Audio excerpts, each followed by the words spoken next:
কি কবি একদিকে ভালোবাসার কথা বলছে, একদিকে যুদ্ধের কথা বলছে, ঠিক তেমনই বলছে যে আমি অরফিয়াসের বাঁশরি। অরফিয়াস হচ্ছে একজন প্রখ্যাত কবি এবং শিল্পী।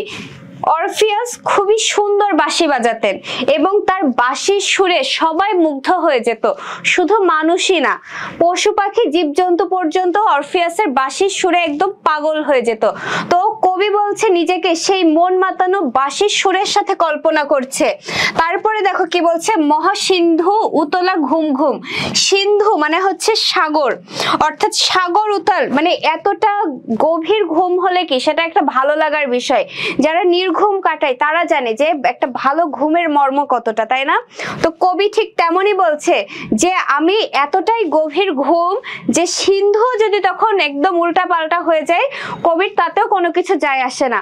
অর্থাৎ সুখকর যে বিষয়গুলো সেগুলোর সাথে কি কবি নিজেকে তুলনা করছে।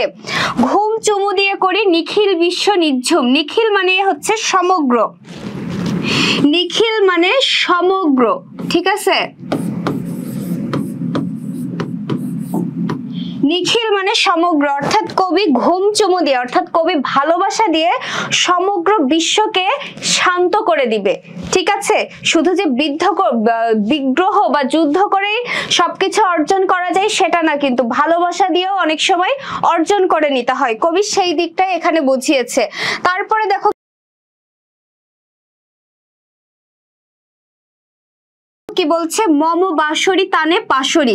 বাঁশরি মানে বাঁশি আর মম মানে হচ্ছে আমার। যে কবির যে নিজের বাঁশির সুর, বাঁশির সুরের সাথে কবি নিজেকে তুলনা করছে। অর্থাৎ কবি ভালোবাসা দেওয়ার কথাও বলেছে। বিদ্রোহী কবি যে শুধু বিদ্রোহ ঘোষণা করেছে, এবং বিদ্রোহ কিন্তু শুধু যুদ্ধ করেই বিদ্রোহ ঘোষণা করা যায় না, ভালোবাসা দিয়েও বিদ্রোহ ঘোষণা করা যায়। এইগুলো দিয়ে কবি সেই দিকটাই প্রকাশ পাচ্ছে। আমি শ্যামের হাতের বাঁশরি। শ্যাম বলতে এখানে শ্রীকৃষ্ণকে বোঝানো হয়েছে। শ্রীকৃষ্ণের ছবিতে কি দেখা যায় যে একটা বাঁশি থাকে তার হাতে, তাই না? তো কবি বলছে যে আমি শ্রীকৃষ্ণের হাতের সেই বাঁশি। অর্থাৎ কবি যুদ্ধ বাদ দিয়ে ভালোবাসার যে দিকটা সেটার কথা বলছে। আমি রুশে উঠি যবে ছুটি মহাকাশ ছাপিয়া। আমি রুশে উঠি, অর্থাৎ রুশ মানে হচ্ছে রুষা মানে হচ্ছে রাগা। আমি রেগে উঠি, যবে মানে হচ্ছে যখন, অর্থাৎ মহাকাশ ছেপে আমি যখন জেগে উঠি যে অন্যায় অবিচার দেখে আমি ভালোবাসা দিব, ঠিক আছে, কিন্তু বিনিময়ে তো তোমাকেও ভালোবাসা দিতে হবে। আমি ভালোবাসা দিয়ে গেলাম, তুমি সেদিকে দিলে না, তখন তো কবি রুশে উঠবে, তখন সে রাগে একদম ফেটে পড়ে। এই অন্যায় অবিচার দেখে মানুষ, বাংলার মানুষ কি ভালোবাসা দিচ্ছে, তার আইন কানুন জোর জবরদস্তি করছে তাদের উপরে, তারপরেও তারা মেনে নিচ্ছে, তারা যা বলছে শুনছে, তারপরও তাদের উপরে অত্যাচার চলছে। তো এই সমস্ত দেখে কবি কি করছে, নিজে রেগে ফেপে উঠছে, ঠিক আছে? এবং তার রাগের ব্যাপকতা এমনই যে একদম মহাকাশ ছুঁয়ে যায় তার রাগ। ভয়ে সপ্ত নরক হাবিয়া দোজক নিভে নিভে যায় কাঁপিয়া।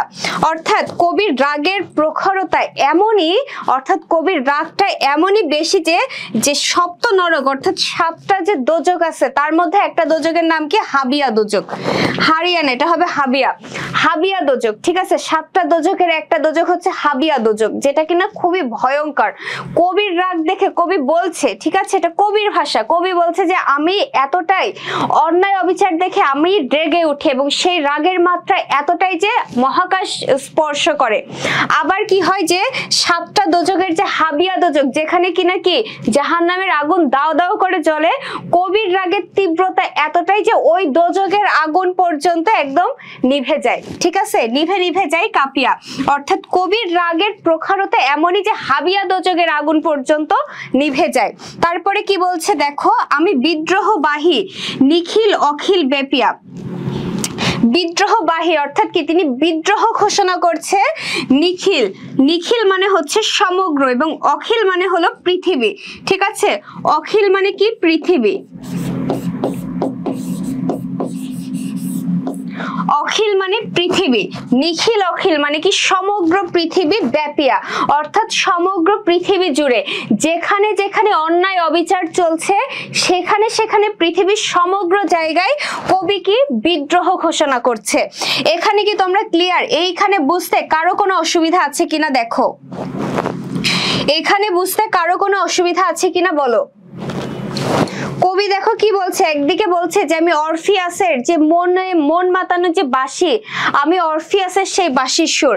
আবার বলছে যে আমি একদম নির্ঘুম মানুষের জন্য একটা যে চমৎকার ঘুম, আমি সেই শান্তির বাহন। আবার বলছে যে কি কবি ভালোবাসা দিয়ে, চুমু দিয়ে নিখিল বিশ্ব অর্থাৎ সমগ্র বিশ্বকে শান্ত করে দিতে পারবে, অর্থাৎ এখানে কবি ভালোবাসার ডাক দিয়েছে। আবার বলছে কি যে কবি যেন বাঁশির সুর এবং শ্যামের হাতে অর্থাৎ শ্রীকৃষ্ণের হাতের বাঁশি হচ্ছে কবি। ভালোবাসা দেওয়ার কথা বলছে ঠিক আছে, কিন্তু ভালোবাসার বিনিময়ে যখন এই অন্যায় অবিচারই জুটছে, তখন আবার কবি কি বলছে, সেই অন্যায় অবিচার দেখে একদম রাগে ফুঁসে উঠছে, যেই রাগটা কিনা আকাশ পর্যন্ত স্পর্শ করে।